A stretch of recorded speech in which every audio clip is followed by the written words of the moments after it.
marlabaadka waxaan salaamayaa agaasimaha guud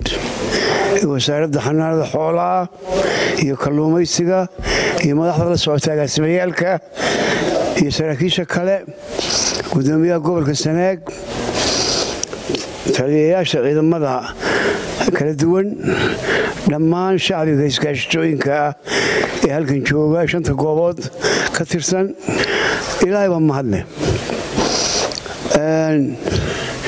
mashruucan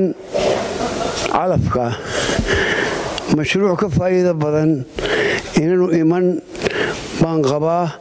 gobolka ama degmada waa mashruuc innaga inagu xidhan inuu horu socdo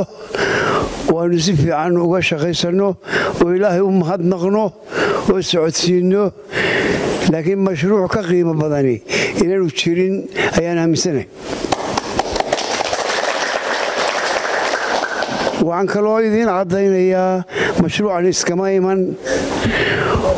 oo inta uu siduu inoo sheegay cabdideeq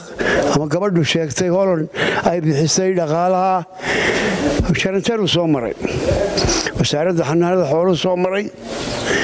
oo soo ogolaatay maamulka gobolka iyo degmadu soo maray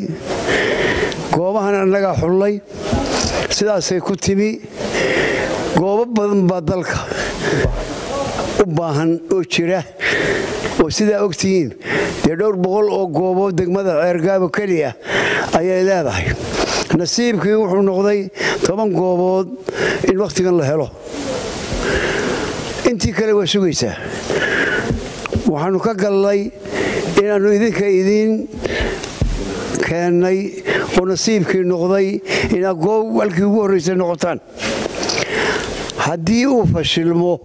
wax dambena iman maayaan rajadeennina xumaanayso muraadda la sugayaa ee la daawanayaa waa idinka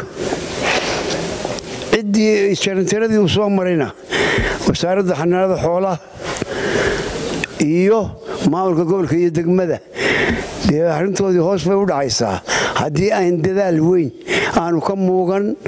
oo aan laga arkin midho soo baxay oo fara badan markii dhoweed agaasimo wuxuu idin weydiinayay markaan idinku soo noqonno maqsinkanoo buuxa ma idiin imanaynaa haaba tidhaahdeen arrintaas siiyey beenoobin oo beri hallaabina haddii aad lowdaan oo si halka laydinku yimaado dee wixii waxba kama jiraan sidii wixii aa hore ugu sii wadi lahaydeen ayaa loo baahan yahay meel haddii la doonayo in wax laga qabto oo ummad waxa ay haysato wax loogu daro waxa laga sahameeyaa awalan waa amniga amni hadduu halkaa ka jiro waxaad haysatana waxbaa lagugu dara karayaa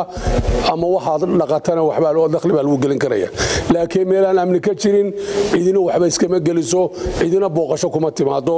waxaan idinku leeyahay reer Laanqiciye boqolkiiba boqol baa mahadsantihiin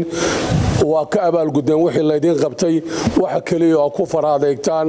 inaan dhexdeena wax khilaafaad lagu arag amni darrana lagu arag wixii yimaadana hoos u dhamaysaan